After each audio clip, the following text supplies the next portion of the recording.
이번 시간에서는 해외 입양 할당량 및 관련 정책 그리고 영향에 대해서 살펴보겠습니다.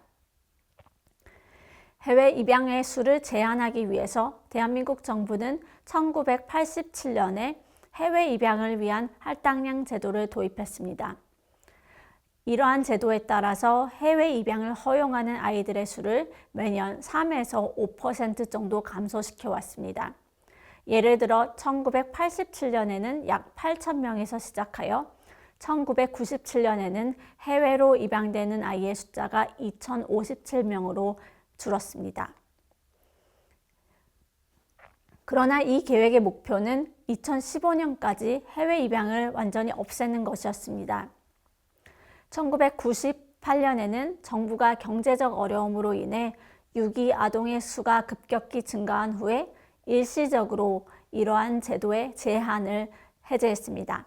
특히 2009년 대한민국 정부는 해외 입양을 억제하기 위해서 K-케어의 설립과 국내 입양 촉진법을 통한 집중적인 노력을 기울였습니다. 대한민국은 한국 부부들이 국내에서 한국 고아들을 입양하도록 장려하기 위해 주택, 의료, 교육 보조금과 같은 인센티브를 도입하기도 했습니다.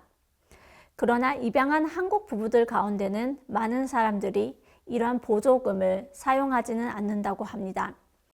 그 이유는 자신들의 자녀가 생물학적으로 자신과 관련이 없는 것을 다른 사람들이 알게 될까 봐 걱정하기 때문입니다. 한국 입양 아동 출신인 제인정 트렌카와 다른 사람들이 함께 제안한 특수 입양법에 대해서 살펴보겠습니다. 이 특수 입양법은 출생 어머니들이 아이들을 입양하기 전에 7일 동안 아이와 함께 할 수 있도록 규정했습니다.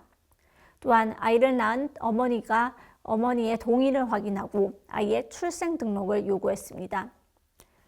추가로 이 법은 아이를 낳은 어머니들이 이를 신청한 이후 6개월 이내에 아이를 포기하는 결정을 철회할 수 있도록 허용했습니다. 미션 투 프로모트 어덥션 인 코리아의 창립자이자 한국 입양아 출신인 스티븐 초이 모리스는 특수 입양아법에 반대했습니다.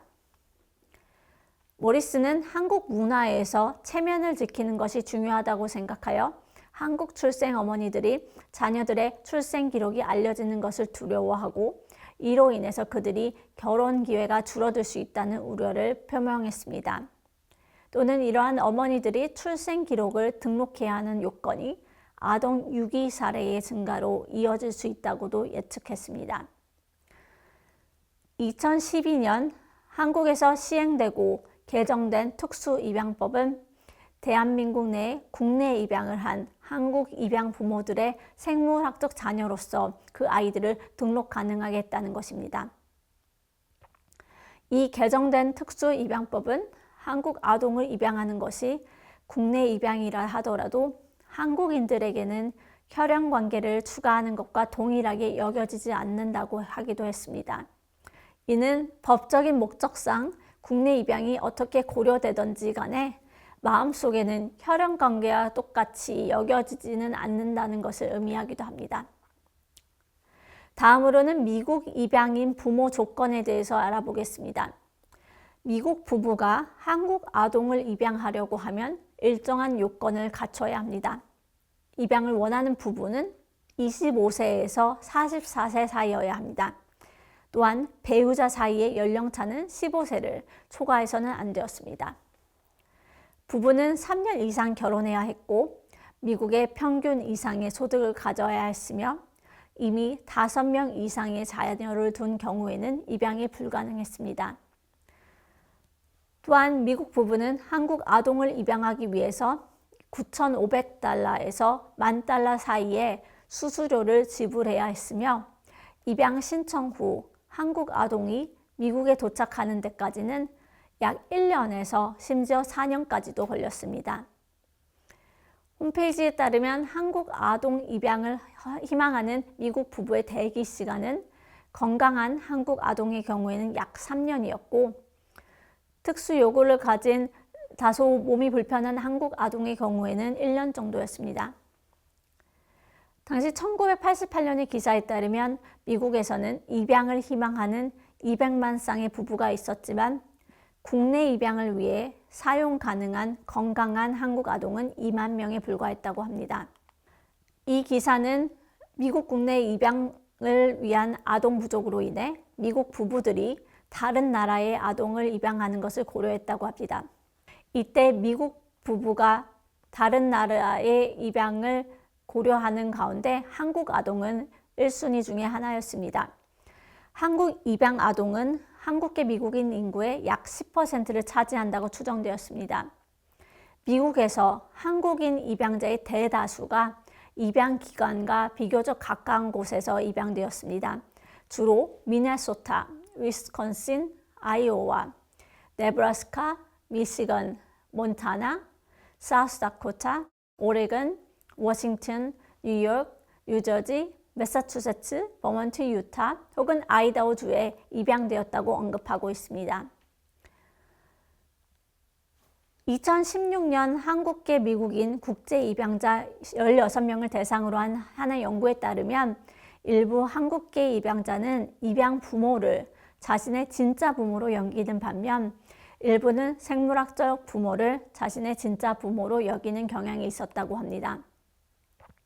또한 점점 더 많은 한국 부모들이 미국의 비교적 나이가 많은 부부에게 자녀들을 입양시키고자 여러 가지 금전적 보상을 지불하고도 있었는데요.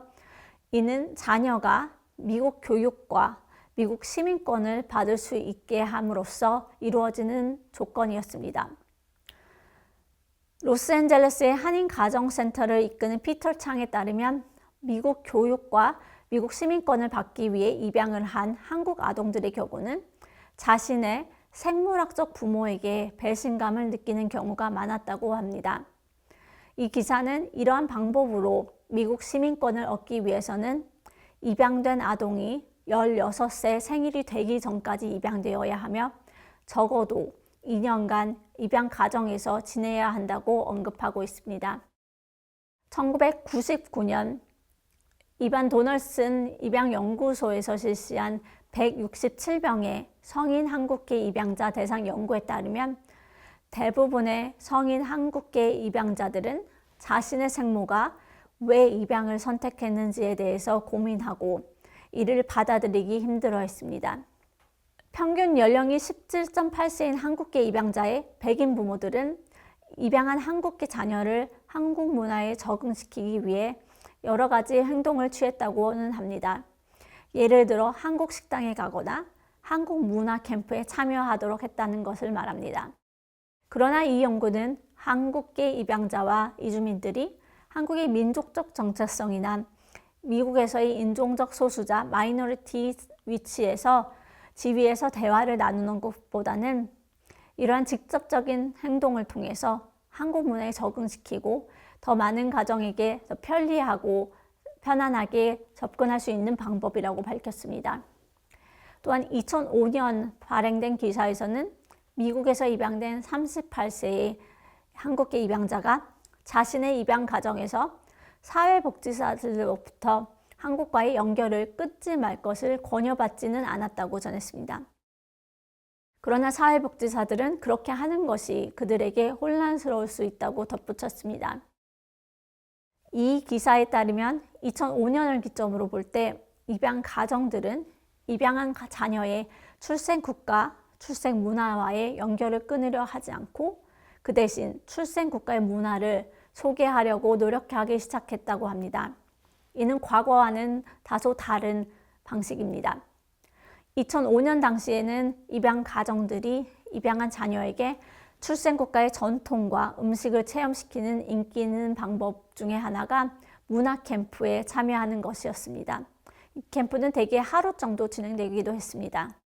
백인 가정에서 양육되는 한국 입양아들과 일반적으로 백인 가정에서 양육되는 비백인 입양아들은 자신들이 백인이 아님에도 불구하고 그러한 환경에서 자랐기 때문에 암묵적으로 자신들이 백인인 것으로 생각하게 됩니다.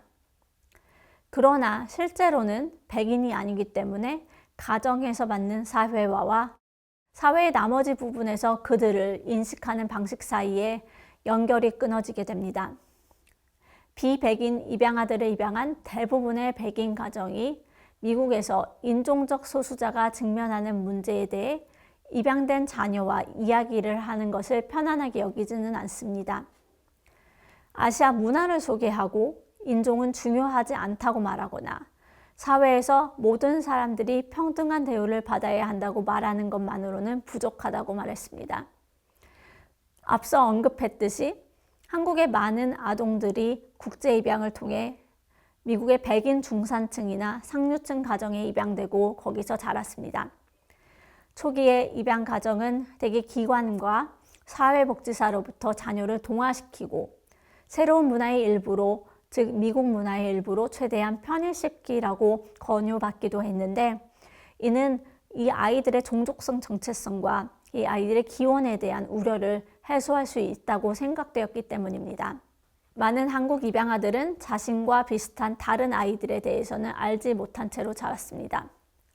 그러나 최근 몇 년 동안 사회복지 서비스는 부모들에게 문화적 영향을 배우도록 장려하고 홈스터디 등을 통해서 예비 입양 부모들이 그 나라의 문화적 영향을 알게 하기 위해 노력하고도 있습니다.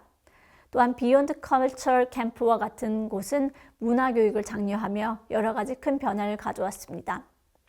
그러나 이러한 것들이 제공되더라도 모든 사람들이 그것을 활용할 수 있는 것은 아닐 수 있습니다. 또한 입양기관들은 1990년대 후반부터 2000년대 초까지 한국계 미국인을 포함한 다양한 사람들에게 한국인 아이 입양을 허용하기 시작했습니다. 많은 한국 입양아들이 백인 지역에서 자란 결과로 인해서 아시아인과의 접촉을 어린 시절 혹은 청소년기에 피하거나 경험하지 못한 경우가 많습니다. 이들은 아시아 문화에 익숙하지 않거나 불편함을 느끼기도 합니다. 이러한 입양아들은 가족과 동료처럼 백인이 되고 싶어하는 욕구를 표현하기도 하며 백인 사회와 자신들을 강하게 동일시하는 경향을 보이기도 합니다. 그 결과로 한국인과 한국 문화를 다시금 만나는 것은 이러한 일부 입양아들에게는 다소 고통스러운 경험이 될 수도 있습니다. 그러나 다른 한편으로는 종종 인종적 또는 문화적으로 다양한 공동체에서 자란 다른 한국 입양아들은 한국 공동체와의 연결을 갖고 있으며 자신의 정체성에서 한국적인 측면에 더 강하게 동일시하기도 합니다. 도널드슨 입양연구소에 의해 조사된 결과에 따르면 한국에 대한 감정을 논의한 결과 다양한 감정이 나타났다고 합니다. 입양아들은 한국인들이 자신과 같이 입양된 한국인을 부정적으로 바라보는 것에 대한 분노를 느끼게 되었습니다. 또한 한국의 고아원에 있는 한국 고아들에 대한 우려도 있었으며 한국 고아원에 남아있는 한국 고아들을 돕기 위한 책임감도 함께 느꼈다고 합니다. 한국 내 입양에 대한 한국인들의 시선을 변화시키고자 하는 책임감도 있었으며 이를 통해 한국에서의 고아 입양이 한국인들에게 수치스러운 일이 되지 않도록 변화시키고자 하는 책임감 또한 있었다고 합니다. 한국 내에서는 한국 입양에 대한 편견이 존재하기도 합니다. 이 기사에서는 한국 내에서 다른 한국인에게 입양된 한국 입양아들이 종종 사회적으로 배척당하고 학교에서 다른 이들에게 괴롭힘을 당한다고 보도했습니다. 같은 조사에서 응답자의 대다수인 70%가 성장 과정에서 인종으로 인해 차별을 받았다고 보고했으며 일부 응답자였던 28%는 입양아라는 출신으로 인해 차별을 받았다고도 보도했습니다. 조사 참여자 중 한 명은 백인들로 이루어진 작은 도시에서 자라면서 자신을 사람들이 이상한 존재로 여겼다고 합니다. 또한 사람들이 자신과 연관될 의향이 없었다고도 말했습니다. 그러나 그는 다른 사람들과 같아지고 싶었으며 다른 사람들과 자신이 다른 점이 없었으면 했다고 전했습니다. 또 다른 응답자들은 자신이 성장 과정에서 받은 차별로 한국인임을 부인하는 경향도 있다고 전했습니다.